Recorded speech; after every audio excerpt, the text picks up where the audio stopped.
Et je souligne aussi la présence de Mme Angela qui remplace aussi pour son conseil scolaire dans la liste que vous avez. Je crois que c'est Madame Valérie Vachon qui n'est pas ici, mais Angela la remplace. Ceci étant dit aussi, là, je veux préciser avec vous que la boîte de clavardage, elle va être disponible tout au long pour vos commentaires. Ou encore, si vous voulez écrire des questions que vous aimeriez poser au groupe, aux panélistes en fonction des thématiques qui vont être abordées, ne vous gênez pas pour le faire. Donc, faites en sorte que la boîte de clavardage soit active. La structure générale de la table ronde va être la suivante. Il va y avoir 3 domaines de réflexion. Bien se connaître pour s'engager, élève, acteur clé de sa réussite et la pédagogie au service de l'apprentissage. Vous reconnaîtrez peut-être sans doute certaines thématiques qu'on aborde parce que c'est inspiré du document de réflexion « Je m'engage, tu t'engages » que vous connaissez peut-être, qui a été publié par le Centre Franco en 2019. Donc, 3 thématiques, bien se connaître pour s'engager, élève acteur de sa réussite, pédagogie au service de l'apprentissage. Tous les participants là, vont être invités à donner leur point de vue en répondant à différentes questions autour de ces thématiques-là. On sait très bien qu'un fort engagement à l'école, c'est généralement là, synonyme de réussite scolaire et éducative. Mais générer ce genre d'implication et d'engagement peut parfois s'avérer difficile pour les jeunes. Peut-être même très souvent exigeant, surtout au sortir des dernières années qui ont perturbé notre rapport à l'école, notre relation avec l'école. Et comme l'engagement est une notion qui ne répond pas à une définition facile ou universelle, là, ça pourrait se révéler difficile de quantifier ce que ça veut signifier s'engager. On va chercher, dans le cadre de cette table ronde-là, à clarifier cette question d'engagement avec des acteurs clés, des élèves, des membres du personnel scolaire puis des parents. Donc, on va explorer sous différents angles, différents points de vue sur cette grande question, l'engagement des jeunes en milieu scolaire en 2022, ça veut dire quoi? Donc, Marie-Claude, je te laisse la parole pour aborder le premier domaine de réflexion avec nos invités.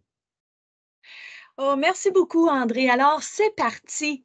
Moi, je vais inviter vraiment Mia, Léa, Angélique, Natacha, si elle est arrivée aussi, à répondre aux questions suivantes. On va commencer par la première et puis je vais vous inviter à parler librement. Donc, ouvrez votre micro pour dire ce que vous en pensez, puis qu'est-ce qui vient vous chercher là-dedans. Alors, qu'est-ce qui fait en sorte, puis peut-être cette première question-là s'attarde davantage pour toi, Michaela, excuse-moi, pour toi, Léa, et Mia. Donc, qu'est-ce qui fait en sorte que tu te sens motivé, tu te sens engagé à l'école? Donc, salut tout le monde, c'est Mia. Malheureusement, ma caméra ne fonctionne pas en matin, donc je vais juste vous parler avec le micro si ça va. Tout le monde peut m'entendre? Absolument, On t'entend Mia. très bien. Parfait. Donc, pour moi, il y a plusieurs facteurs vraiment qui m'aident à rester engagée à l'école. Premièrement, ça serait d'avoir un bon système de support à l'école. Donc, lorsque les élèves, d'après mon expérience, se sentent supportés par leurs profs, par leur entourage, la direction et l'orientation aussi, je trouve que les élèves sont un peu plus engagés envers leur école parce qu'ils se sentent plus supportés et plus à l'aise à chercher de l'aide lorsqu'ils ont peut-être la difficulté en classe ou s'il y a des problèmes comme familial ou du stress, ils se sentent comme s'ils ont quelqu'un pour aller voir ou leur aider à se rattraper lorsqu'ils manquent de l'école. Donc, je trouve que pour moi, rester motivé, ça vient à vraiment comme avoir un bon estime de soi. Puis pour avoir un bon estime de soi et se sentir comme confortable en tant qu'étudiant dans ses études, puis prêt à réussir, il faut que les élèves sont entourés d'un bon système de support. OK. Merci. Merci, Mia. Maintenant, j'aimerais vous entendre, et là, je m'adresse à tous les participants, j'aimerais vous entendre davantage sur comment vos actions. Comment vos actions, vos gestes, soit comme parents ou comme membres du personnel, peuvent aider les élèves ou votre enfant à être motivé puis à s'engager à l'école?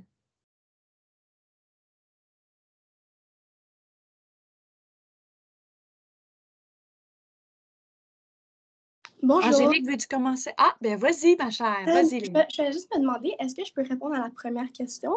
Bien sûr. Absolument, ma chère, absolument. Vas-y, Léa. Bonjour, donc moi je m'appelle Léa, je viens du Conseil des écoles publiques de l'Est ontarien et je vais à l'école Gisèle Lalonde. Donc moi, en tant qu'élève de 12e année, j'étais en 9e année lorsque nous sommes entrés en pandémie. Donc en réalité, j'avais seulement juste fait comme un semestre à l'école normale. Et le fait d'avoir fait l'école en ligne, du aller-retour entre l'école et la maison, les quadrimestres, ça n'a vraiment pas aidé à mon état de l'école au sérieux parce que c'était pas comme la norme. Mais je suis sûre qu'il y a beaucoup d'élèves qui se sentaient comme moi aussi. Donc, on savait jamais vraiment c'est quand on allait revenir à la normale ou même si on était vraiment pour revenir à la normale un jour. Donc, arrivé en 11e, après comme 1 an et demi d'aller-retour, mes notes commençaient vraiment à compter.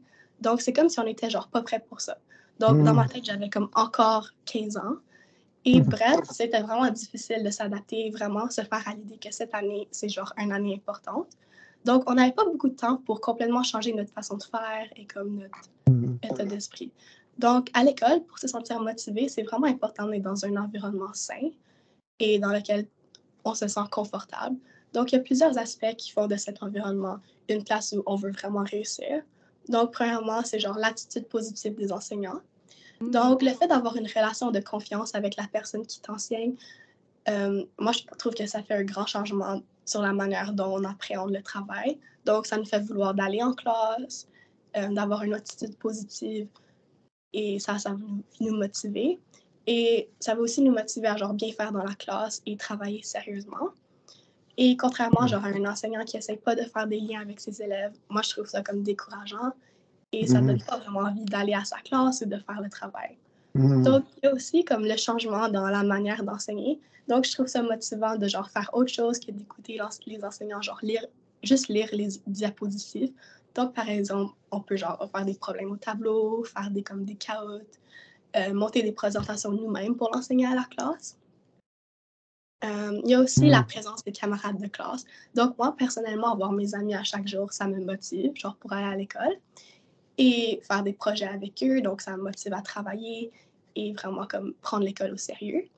Et je trouve aussi que c'est bon pour l'aspect genre santé mentale, d'avoir une vie sociale et un équilibre vraiment entre l'école et comme ta vie à l'extérieur de l'école. À cause sinon, je pense que c'est impossible de genre le faire et réussir à l'école et on va juste être malheureux. Et en plus de ça, pour être engagé à l'école, c'est les trucs qui n'ont pas rapport aux classes directement, comme par exemple les sports, les semaines thématiques, les pep rallies, les activités. Donc, on doit vraiment trouver des choses qui nous intéressent et aller hors de notre zone de confort. Donc, si tout le monde y participe, comme si tout le monde en autonomie y participe, c'est là que c'est motivant et ça te donne envie d'être engagé comme à ton école et ça va nous permettre de faire bien en classe aussi.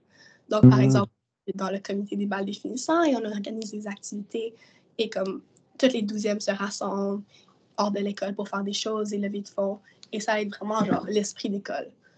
Et donc, pour toi, vraiment, ce sont les conditions gagnantes pour continuer d'être engagé aussi à l'école, hein? Oui. C'est ce que tu nous dis. Excellent. Merci, Léa. On va revenir à toi tout à l'heure, puis on va revenir aussi à Mia. Maintenant, quels sont les gestes, nous, comme intervenants, enseignants, parents, quels sont les gestes qu'on peut faire pour aider notre enfant ou nos élèves à demeurer motivés puis engagés à l'école? Je vous écoute. Allez-y, allumez votre micro. Vas-y, Angélique. Bonjour. Donc, je me présente, Angélique Guillemette. J'œuvre au Conseil scolaire catholique Franco-Nord. Je suis enseignante depuis 23 ans. Je suis maintenant en poste d'accompagnatrice au sein du Conseil. Donc, pour ceux qui ne sont pas familiers avec ce poste-là, je travaille sous la conseillère pédagogique, sous les conseillères pédagogiques pour vraiment mettre les pratiques en place au niveau des écoles. Donc, nous, on travaille dans les écoles directement avec les enseignantes et les enseignants pour leur aider à mettre les choses en place. Donc, vraiment, on est là à leur service. Donc, mon point de vue, disons, est comme double, un peu, de côté enseignante et aussi du côté avec mon lien avec le conseil. Donc, j'ai beaucoup apprécié ce que les deux jeunes filles ont partagé. C'est un peu en lien avec ce que je t'ai pour dire. Donc, je pense que, premièrement, les enseignants sont clés dans l'engagement des élèves. Soit on pense que peut-être ça vient de la maison, ça vient de l'enfant même, que c'est quelque chose de inné. Je crois, comme n'importe quel autre apprentissage, que c'est quelque chose qui est appris, c'est quelque chose qui est enseigné de façon explicite. Ça vient quand même du modèle de l'adulte. Léa a parlé du climat, de la collaboration. Je crois que c'est clé. Donc, pour être engagé, puis nous-mêmes, si on pense, puis là, c'est ça, je fais le lien avec un petit peu avec les enseignants aussi, donc parce que je suis en train lorsque je réfléchissais à ce sujet, j'ai réalisé que la façon que les élèves apprennent et qu'ils soient engagés, motivés, c'est de la même façon que nous, les adultes, on apprend et que nous sommes engagés et qu'on apprend. On doit se sentir impliqué dans notre apprentissage. On doit se sentir valorisé, consulté. On doit comprendre la raison. Donc, pas juste de dire, ah, bon, le conseil me demande ceci et voilà, puis donc, l'engagement n'est pas là. C'est la même chose pour l'enfant. Donc, si madame a vu ça, monsieur veut ceci, l'engagement ne sera pas pareil parce que l'enfant ne comprend pas. Il faut vraiment fournir des tâches authentiques que l'enfant comprend, qu'il se sent capable. Donc, ça doit quand même être dans sa zone proximale de développement également. Je m'excuse. Donc, c'est ça, c'est vraiment important qu'ils comprennent ça. Et puis que, là, mon téléphone sonne, je m'excuse, j'aurais dû filmer. On ne l'entend pas. C'est bien. Donc, c'est ça. Donc, les tâches doivent se sentir capables, doivent avoir un certain défi. Donc, ils doivent quand même se sentir, donc, un peu comme nous, les enseignants. Donc, quand on est engagé, on est intéressé au sujet, on va quand même vouloir le livrer. Puis ça s'attrape. Je pense que ça s'attrape ton attitude. Quand tu rentres, tu es passionné de ce que tu fais, tu accompagnes. Je crois que, en tout cas, c'est mon expérience, que ça s'attrape et ça s'attrape par tout le monde. Merci, Angélique. Merci beaucoup. Est-ce qu'il y en a qui aimeraient réagir, ceux qui font partie de l'équipe de cette question-ci, bien se connaître pour s'engager? Est-ce qu'il y en a qui aimeraient réagir à ce que soit Angela, Mia ou Léa ont dit? Moi, je peux? Oui, bien sûr. Bien sûr, Cyril, vas-y, à toi la parole.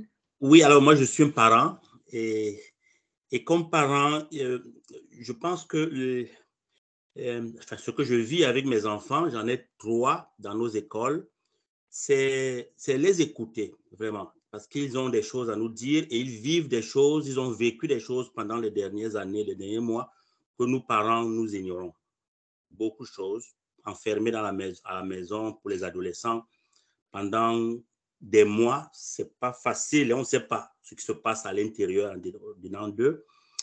Et aussi le fait qu'ils sont exposés, ils utilisent leur téléphone, ils sont exposés à toutes sortes d'informations qui parfois ne sont pas toujours utiles. Parfois, c'est la désinformation, ils veulent parler avec quelqu'un. Donc, pour moi, ce que je vis ici, mon expérience, c'est l'écoute de mes enfants, une écoute bienveillante. Vraiment une écoute pour eux, pas pour moi, pas pour leur dire quoi faire, mais juste écouter parce qu'ils ont besoin de parler à quelqu'un. Il y a aussi de leur rassurer que je les aime de manière inconditionnelle. Ça les motive. C'est comme si ça leur donne du carburant quand ils sortent de la maison. Ils savent que quel que soit ce qu'ils rencontrent dehors, papa les aime de manière inconditionnelle. Ils n'ont pas besoin d'être bons pour que je les aime. Je les aime parce que je les aime. Il y a aussi que je leur fais confiance, mais alors totalement confiance. Ce qu'ils me disent, je crois. Je leur fais vraiment confiance.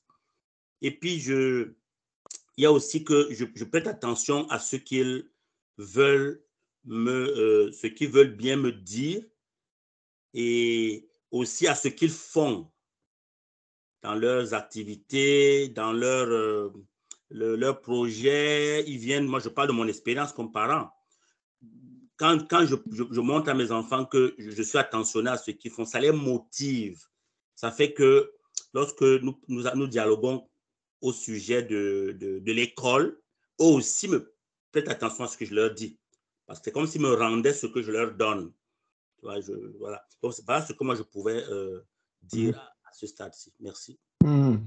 J'ai envie, André, si tu me permets, j'ai envie de donner le mot de la fin aux élèves. Donc, Mia et Léa, quelles sont selon vous les conditions gagnantes pour vraiment qu'on puisse continuer à vous aider et que vous puissiez surtout, vous, continuer à développer votre engagement comme élève? On vous écoute.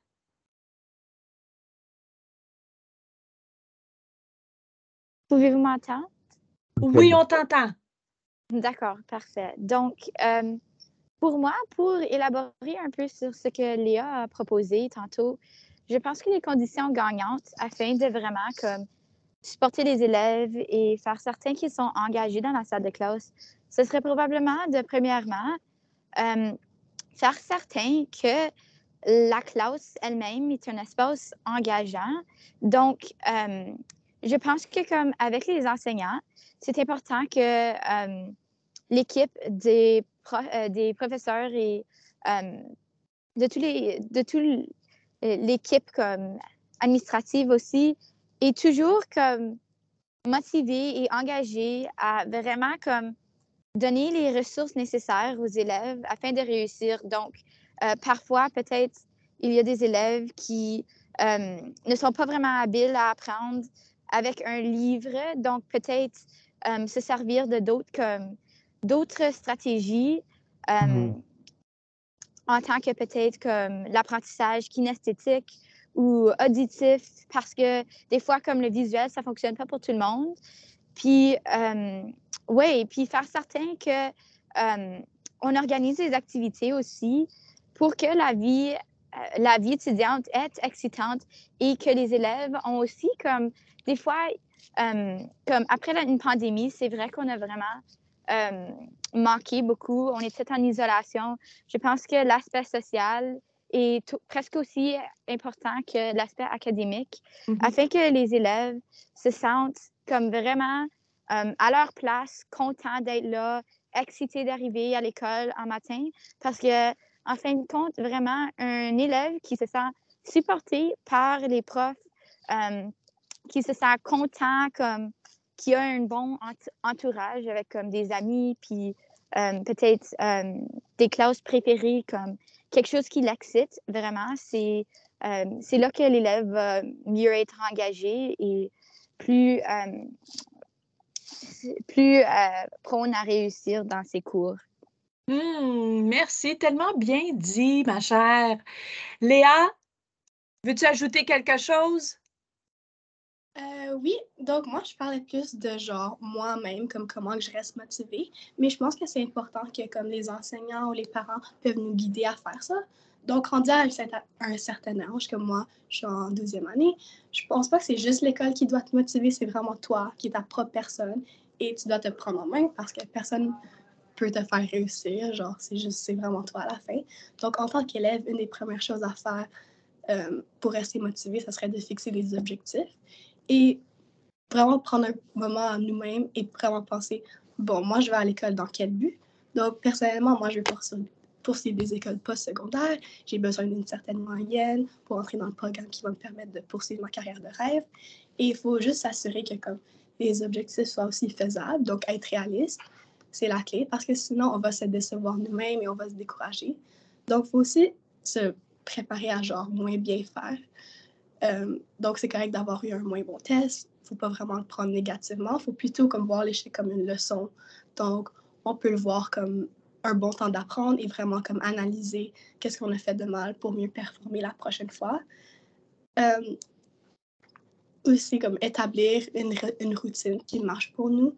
Donc, c'est important de genre planifier les choses et nos activités pour que ça soit genre, on peut faire une liste, comme ça c'est genre satisfaisant de barrer une chose qu'on a faite. Et la routine, ça nous permet de genre nous habituer à faire les choses pour qu'elles deviennent genre automatiques à un point. Et comme ça, il n'est pas question d'avoir oublié, de ne pas vouloir les faire. Et c'est sûr qu'il y a des journées où ça ne nous tente pas du tout de rien compléter, c'est ça. C'est bien de genre intégrer un équilibre dans notre routine, comme que j'ai dit comme précédemment. Donc oui, à l'école, mais aussi comme un aspect social avec les amis, du temps pour nous-mêmes et du temps pour manger et surtout une bonne nuit de sommeil. Donc pour rester motivé, il faut vraiment comme tout d'abord prendre soin de nous-mêmes et il ne faut pas oublier nos besoins fondamentaux sinon on va s'épuiser et à un certain moment, on ne va pas être capable de rien faire. Oh, merci Léa, tellement bien dit. Une belle sagesse en toi. Wow! André, je te laisse la parole pour la suite des choses. Ton micro. Absolument, absolument. Le voici allumé. Le voici allumé. Donc, oui, fantastique. Merci. On va passer à la deuxième domaine de réflexion qui porte sur l'élève, l'acteur clé de sa réussite. Donc, c'est notre deuxième thème. Puis je vais inviter Paul, Marie-France, Cyril, Annick et Martin de pouvoir être présents pour davantage pour cette question-là. Puis moi, la première question, j'aimerais vous poser. Quelle est la place de l'école dans l'espace social des jeunes d'aujourd'hui? On sait que l'école est quelque chose, mais en dehors de l'école, les jeunes vivent plein de choses. Ça veut dire quoi l'école dans l'espace social d'aujourd'hui? Quel rôle elle joue? Quelle place elle a? Donc, j'aimerais vous entendre à ce niveau-là. Je ne sais pas si un d'entre vous voudrait commencer parmi ceux que j'ai nommés tout à l'heure. Je peux commencer. Vas-y, Annick, merci. Donc, bonjour, moi, je suis Annick, je suis enseignante à McDonald-Cartier, une école publique à Sudbury. Donc, d'après moi, l'éducation occupe une place importante dans l'espace social des jeunes d'aujourd'hui. L'école est pour plusieurs élèves le seul et unique cellule sociale en dehors de leur maison. C'est un endroit où les élèves développent des habiletés entourées de des jeunes de leurs âges. D'après mes observations en salle de classe, les élèves ont besoin de plus en plus à développer leurs aptitudes en communication orale. Nous vivons à une ère technologique où les jeunes sont souvent cachés derrière un écran. On a aussi vécu la pandémie où on a eu de moins en moins des contacts sociaux avec nos pairs. Donc, dans le guide « Je m'engage, je t'engage », il parle de l'importance de transformer l'espace d'apprentissage traditionnel, qui est comme un espace où on enseigne de façon magistrale, dans un espace dynamique, un espace qui favorise les interactions, la communication, la collaboration, la créativité. Donc, comment faire ceci? D'après mes expériences en salle de classe, c'est important de créer des espaces d'apprentissage où ce qu'on apprend par enquête, apprentissage par projet, apprentissage par expérience. Il faut vraiment sortir de ce cadre-là, d'être dans notre salle de classe et qu'on enseigne, les élèves prennent des notes, puis transformer ça en un lieu social. Puis ça va par la suite développer les habiletés sociales de nos jeunes. Fait que c'est intéressant, Annick, parce que déjà, tu es sur l'idée aussi de ce qui a un impact sur la réussite des jeunes. Cet espace dans lequel ils sont est quelque chose d'important. Paul, de ton côté, à toi, Paul, comment tu réagis à ça, à l'espace social des jeunes d'aujourd'hui? L'école, pour toi, c'est une chose. Qu'est-ce qui se passe aussi en dehors de l'école? Comment tu vis ça, toi? Bonjour tout le monde, mon nom est Paul. Je fréquente l'école Monts-Aubière en London, Ontario. Alors, pour moi, je pense que l'école a une très grande importance et espace dans la vie sociale de nos jeunes d'aujourd'hui. Alors, l'école est la première place où les enfants se trouvent entourés d'autres qui ne connaissent pas. Par exemple, ceux en maternelle, ça c'est quand ils vraiment commencent à comprendre la vie, avoir des vraies conversations, des sentiments et des amis et plus. Alors, à mon avis, l'école joue un rôle de nous apprendre des bonnes manières de vivre. Par exemple, la communication.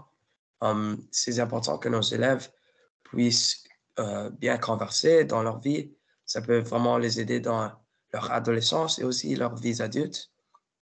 De plus, comment analyser une situation, bien savoir de comment, parce que tout le monde va se trouver dans des situations où tu ne sais pas quoi faire et c'est important que tu saches comment analyser analyser ta situation pour prendre la meilleure décision.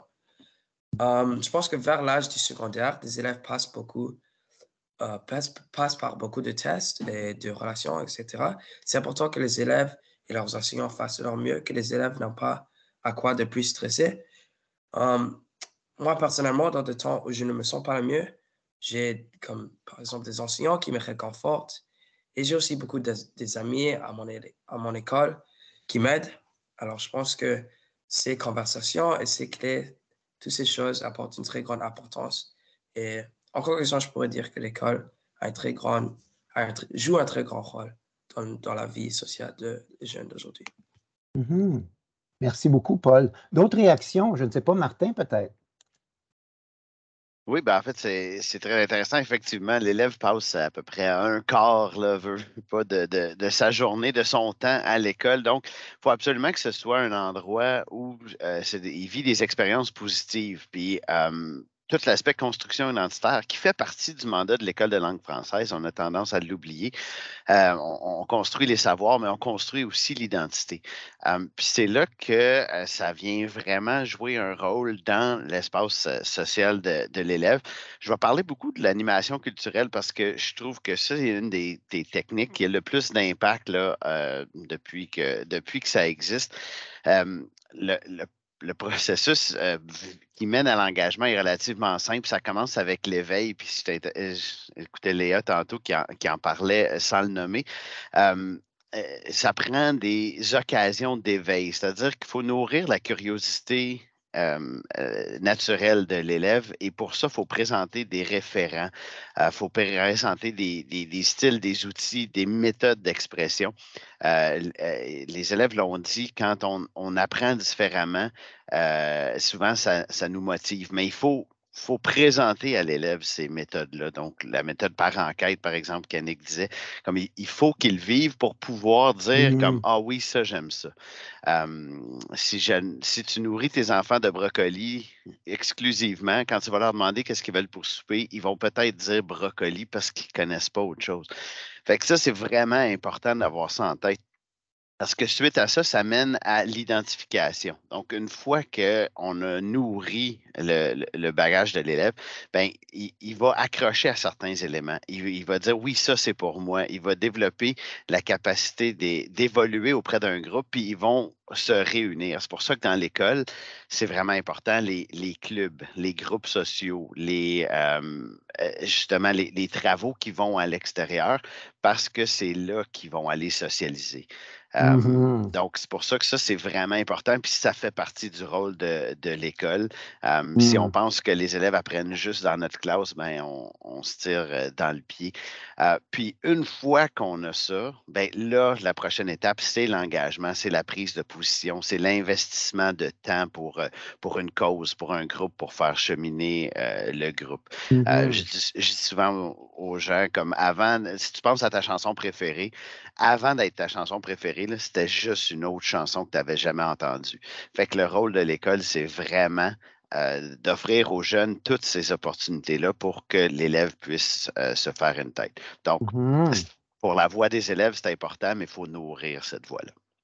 Ça, c'est intéressant, Martin, ce que tu dis, parce qu'il y a des liens avec ce que Paul a dit. Hein. Vous avez parlé beaucoup de l'école comme un espace éducatif et non seulement un espace de réussite scolaire. Il y a un espace éducatif dans lequel Paul référait à toutes ces compétences un peu où on se sent bien, de se sentir apprécié, d'avoir des amis qui nous entourent, etc.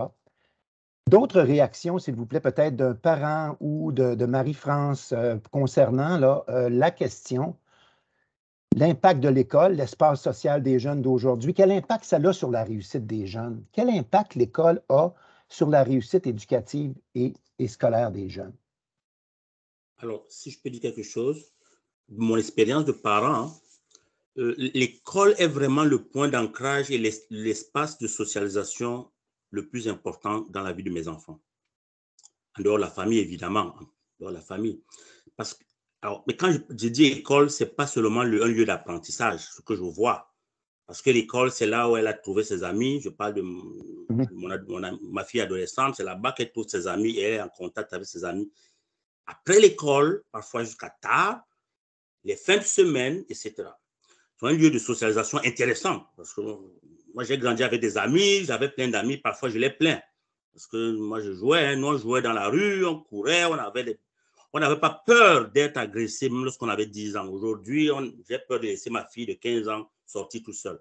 Donc, heureusement, à l'école, c'est un lieu sécurisé, c'est un lieu d'ancrage, de socialisation, qui n'est pas seulement pour les apprentissages, c'est là-bas qu'elle se découvre aussi comme adolescente, comme personne, comme fille, comme jeune, tout ce que vous voulez.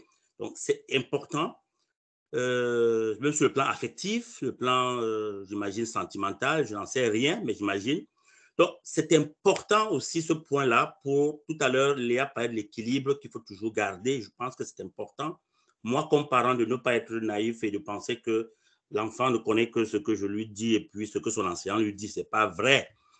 Donc, l'école, donc, je vois ça vraiment comme un lieu d'ancrage de sa socialisation en dehors et pas seulement un lieu d'apprentissage. L'apprentissage, je vois, ça ne représente pas 50% vraiment de l'intérêt que je vois mon enfant, dans son investissement comme jeune adolescent. Donc, là, il y a apprentissage, mais il y a aussi les amis. Et puis, c'est aussi un lieu où les jeunes s'identifient, développent leur identité d'eux. Sportifs, musiciens, jeunes, peu importe, n'importe quoi, il y a cela. Donc, je trouve que c'est un important lieu de rencontre des socialisations, différents types de socialisation sur le plan scolaire, académique, mais aussi socialisation sur le plan relationnel, affectif, des intérêts particuliers, sur le plan culturel, sportif, etc. C'est comme ça que moi, je vois l'école. D'accord. Merci, Cyril. Puis, il y a quelqu'un qui pose une question dans la boîte de clavardage, ou en tout cas une interrogation concernant toute la question des jeunes en lien avec les rapports qu'ils ont aussi avec les réseaux sociaux. Parce qu'en dehors de l'école, ils sont en contact les uns avec les autres. Donc, peut-être, Marie-France, tu veux peut-être dire un petit mot là-dessus concernant ton expérience que les jeunes ont aussi de relations à l'extérieur de l'école à travers d'autres moyens, d'autres réseaux, etc. Est-ce que tu vois ça, toi, au sein de l'école? Est-ce que tu vois des éléments autour de ça aussi? Bien, moi, j'œuvre dans une école primaire, alors peut-être un peu moins à ce qui a trait aux réseaux sociaux, mais l'école demeure quand même, selon moi, une micro-société où les élèves sont vraiment appelés là, à développer leur sens du leadership puis tout ça, qui peut ensuite avoir des répercussions sur leur utilisation des réseaux sociaux parce qu'on sait que des fois, ça peut être un enjeu important là, sous plusieurs plans, autant positifs que négatifs. Donc, en leur apportant justement un cadre, un contexte sécuritaire où ils peuvent faire des découvertes, des expériences, des rencontres, c'est certain que ça peut avoir un impact là-dessus. Puis, avec aussi ce que nous, on peut leur transmettre, c'est certain que ça peut avoir un impact positif de ce côté-là. Là. D'accord. Merci, Marie-France. Donc, ça termine peut-être maintenant le volet élève acteur clé de sa réussite. Hein. On a parlé de toute la question des compétences, de la santé, le bien-être, le sentiment que l'école va au-delà de juste sa réussite scolaire, mais il y a toute une composante éducative qui est importante dans l'engagement du jeune. Et puis, on a ouvert une petite porte sur l'idée qu'il y a peut-être aussi des espaces extérieurs à l'école dont Marie-France nous faisait un peu référence, mais pour laquelle l'école joue un rôle pour favoriser la sécurité, etc. Est-ce qu'il y avait d'autres personnes qui n'ont peut-être pas réagi sur cette question-là qui aimeraient le faire? Autrement, à toi la parole, Marie-Claude, pour la dernière section. Merci, André. On aura à peu près une dizaine de minutes pour la dernière partie. Parfait. Tu me feras signe, OK, au niveau du temps? Parfait, pas de problème. Excellent. Écoutez, pour notre dernière section ici, on va parler de la pédagogie au service de l'apprentissage. Alors, moi, j'invite Michaela, Angela et Mme Jackson si elle est arrivée. Donc, Désirée, si tu es arrivée, tu as juste à allumer ta caméra, s'il vous plaît. Alors, ici, dans le contexte des dernières années, avec tout ce qu'on a vécu, à quoi, selon vous, ressemble un environnement scolaire qui permet d'apprendre et qui permet de s'engager? Bonjour, c'est Angela Morin-Labine, je suis enseignante à l'École secondaire catholique Thériault. Moi, je pense qu'un environnement, on a réalisé que être présents ensemble en salle de classe, c'est absolument essentiel pour favoriser l'apprentissage des élèves. Ça nous permet de créer des liens avec nos élèves, de créer un climat de salle de classe, ce qu'on n'a pas à partir d'un écran nécessairement. Au niveau secondaire, les élèves ne veulent pas toujours allumer leur caméra. Ça dépend un peu de leur environnement. Ils ne sont pas nécessairement à l'aise, sont dans leur chambre à coucher, sont entourés de leur famille. Donc, ce climat-là, ce lien entre l'enseignant et les élèves, puis aussi au niveau le climat entre les élèves, ça ne se fait pas à partir d'un écran. Donc, je pense qu'un apprentissage en personne est super important. Puis ça a déjà été mentionné souvent que les élèves se sentent bien, qu'ils soient bien. On ne peut pas apprendre si on n'est pas à l'aise, si on ne se sent pas accepté, si on ne se sent pas comme si notre enseignant se soucie de nous autres, si on ne se sent pas accepté par nos pairs. Toutes ces choses-là sont absolument essentielles comme climat d'apprentissage, selon moi. Ouais. Donc, moi, je m'appelle Paquette. Je suis élève de l'École secondaire catholique Thériault en 11e année. Puis, c'est surtout que l'apprentissage virtuel avec la pandémie a vraiment affecté tout le monde. C'est d'habitude dans la classe, tu parles avec tes élèves, tes amis direct à côté de toi, ou tu rentres dans la classe, tu dis allô à madame. Puis, vraiment en virtuel, il n'y a rien de ça. Tu rentres, tu fermes ta caméra, tu ne parles pas si tu es demandé. Ça, c'est vraiment, vraiment limité l'engagement. Puis, qu'est-ce que ça devrait être vraiment, c'est en personne, face à face, créant des relations avec tes amis, tes enseignantes. Puis, non seulement ça, mais aussi, on apprend la matière et le contenu de classe, mais qu'est-ce qui me fait motiver, engager dans la vraie vie, c'est apprendre des leçons de vie.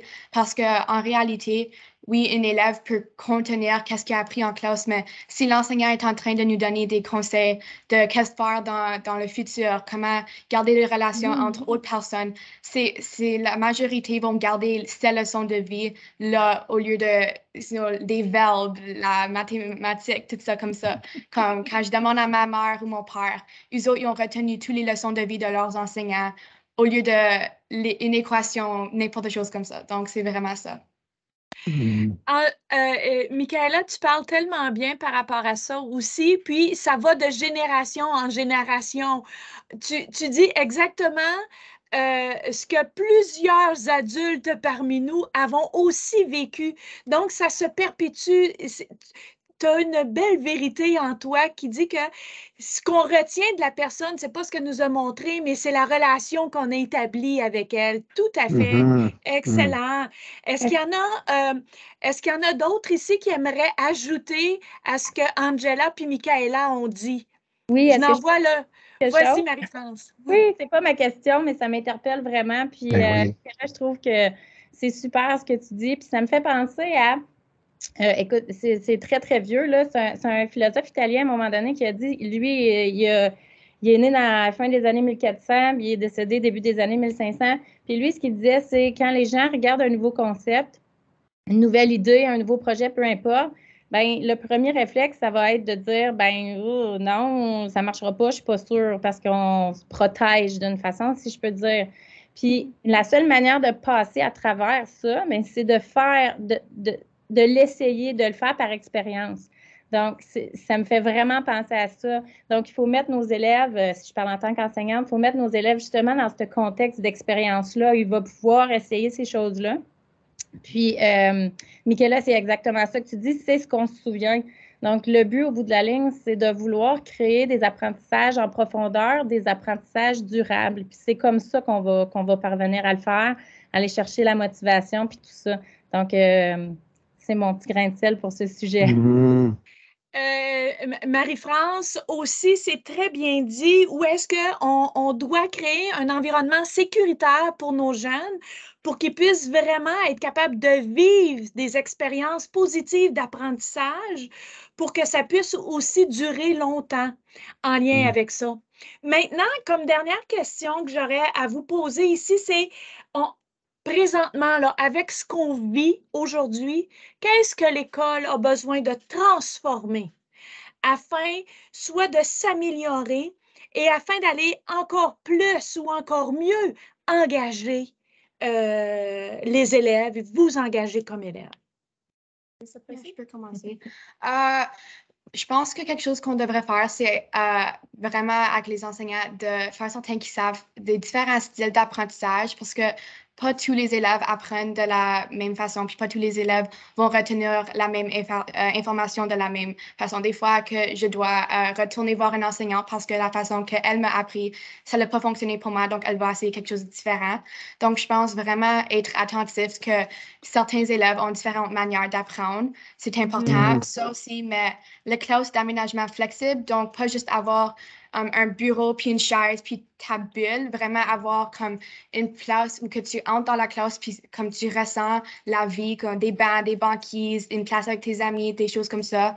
Puis aussi faire le moins de par cœur, puis papier, puis crayon, puis même plus vraiment des conversations, des échanges, des choses que tu fais les élèves questionner, tu leur fais apprendre. Exemple, mon cours de droit, on va visiter cours en cours pour voir la chose en personne, puis c'est meilleur que juste lire en papier puis crayon.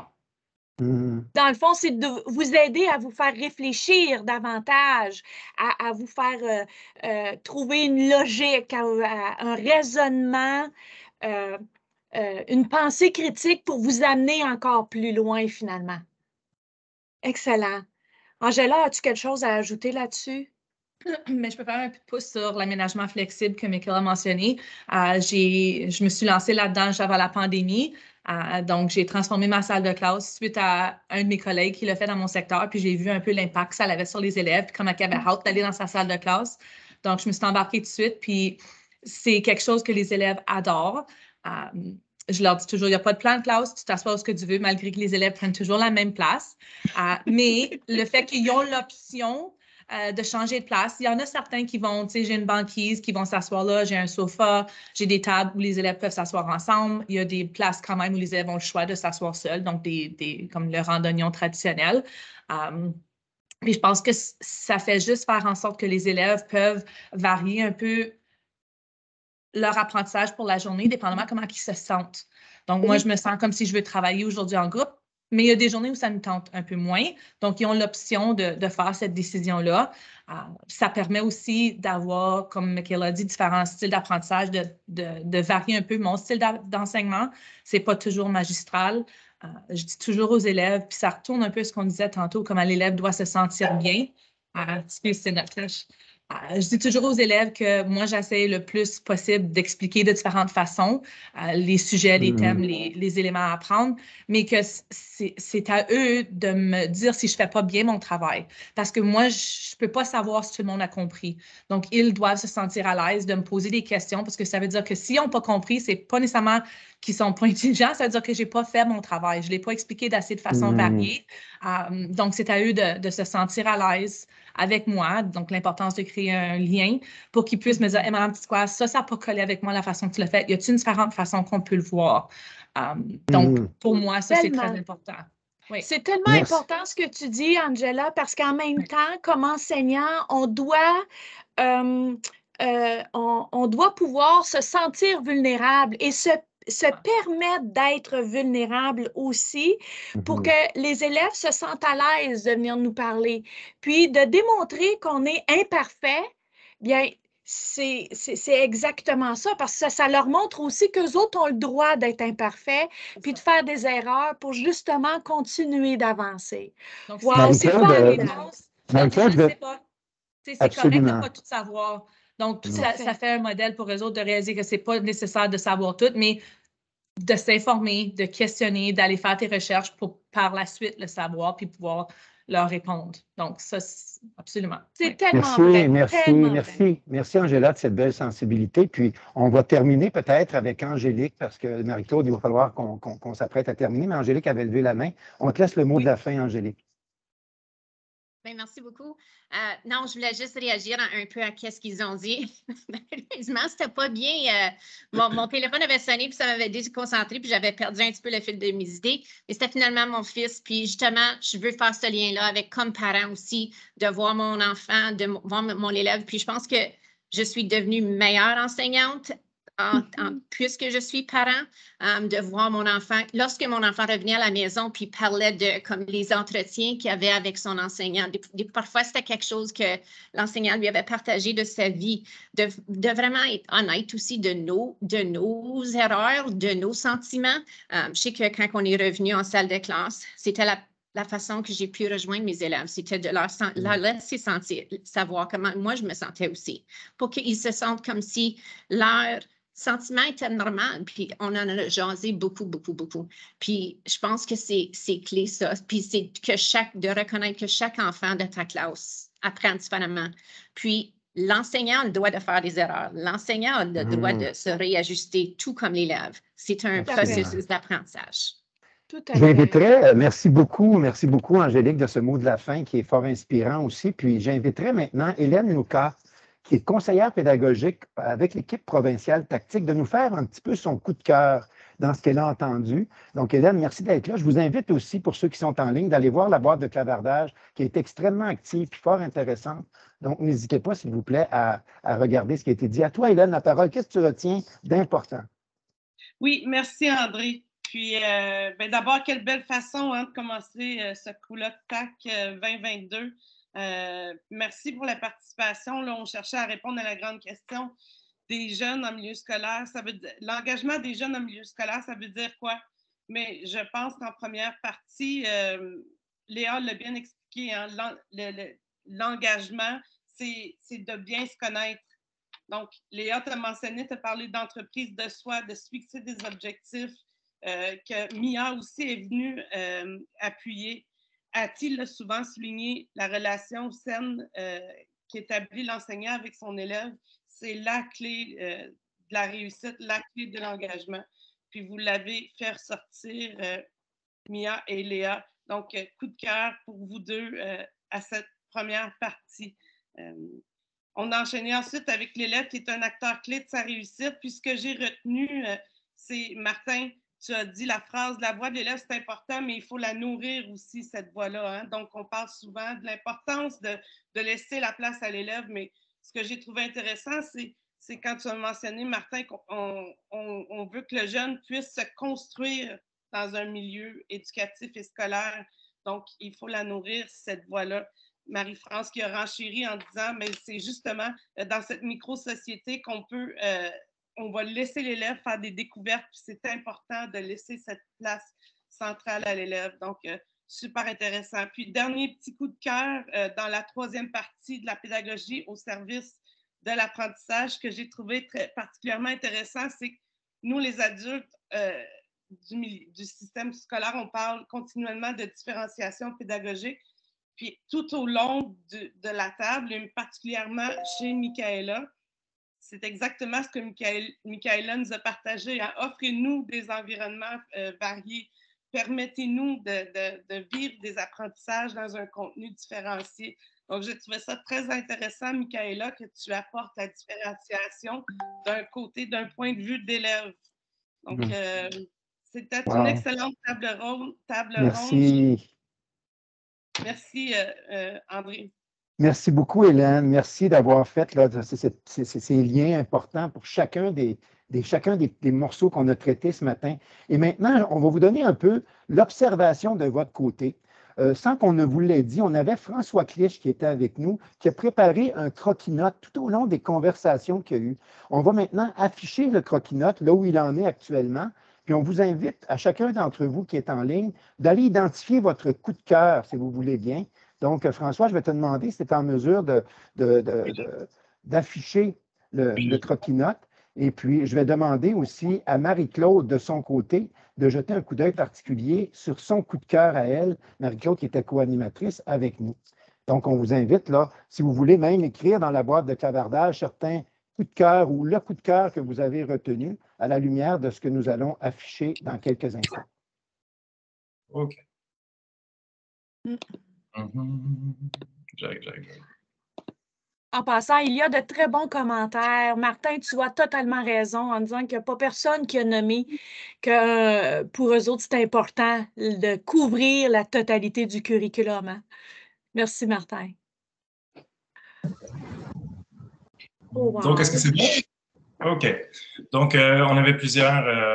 André, est-ce que tu aimerais que je fasse un résumé des différentes sections? On n'a pas beaucoup de temps, malheureusement, François. J'inviterais plutôt les personnes à regarder ce qu'il y a et puis à identifier à l'intérieur de ce que tu as préparé un peu leurs coups de cœur. OK. Mais ça ne t'empêche pas de commenter non plus, là, François, là, mais j'invite beaucoup les gens à regarder, à lire et à identifier leur coup de cœur aussi de leur côté. Je pense que ça, c'est une des composantes, bien se connaître pour s'engager. Je crois que c'était le premier des éléments. Très bien. Exact. Donc, n'hésitez pas à écrire dans la boîte de clavardage. Puis François, n'hésite pas non plus à dire, là, si tu avais un coup de cœur particulier, n'hésite pas à le faire. Puis tu as peut-être le goût de nous présenter aussi tes autres morceaux que tu as préparés. Oui, tout à fait. En fait, je dirais peut-être, on a combien de temps par section? On a tout simplement à peu près 1 minute avant de se quitter. Oh mon Dieu. OK. Un instant, je vais vous envoyer les autres. Donc, c'est cool. Ici. Et puis, sachez que les croquis-notes vont être aussi là, partagés avec l'ensemble du réseau tactique là, tout au long des prochains jours. Donc, ça va nous garder une belle mémoire de ce qui s'est passé dans le cadre de la table ronde. Donc, ça va être partagé avec l'ensemble des personnes. Alors ça concerne l'élève, l'acteur clé de sa réussite. J'en vois au niveau de la pédagogie maintenant. Éducatif, formé, etc.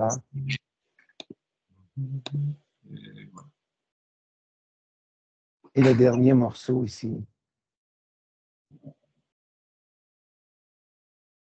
Pédagogie au service de l'apprentissage, être présent ensemble, lieu d'expérience, plus d'échanges que de papier, un lieu sécure pour les élèves. Chaque élève apprend différemment. Alors moi, si tu me permets, André, mon coup de cœur s'arrête ici à l'amour inconditionnel. C'est réellement ça. Quand on veut vraiment, pour moi, qu'on veut que nos élèves soient engagés, c'est parce qu'il faut les aimer comme ils sont et les amener aussi à s'aimer comme ils sont pour davantage les faire cheminer dans leur cursus scolaire. Merci, François. Merci beaucoup, François. Tellement apprécié. Puis on va se servir de ce matériel-là pour le partager là, sur l'ensemble de nos réseaux. Donc, pour terminer, vraiment, j'aimerais remercier chacun d'entre vous, les panélistes qui avaient été présents. Et puis, on a partagé un petit peu un lien dans un formulaire là, de rétroaction. N'hésitez pas à le compléter. Et puis, en fin de compte, là, ça va être un beau souvenir que nous allons avoir de ce colloque qui débute dès maintenant. Dans les prochaines heures, bien, il y a beaucoup d'ateliers qui sont présents. Donc, aujourd'hui, pensons à l'engagement des jeunes en milieu scolaire en 2022. Ça veut dire quoi? Donc, on vous remercie d'avoir été présents. On vous souhaite une très, très bonne fin de journée. Merci beaucoup. Bon colloque.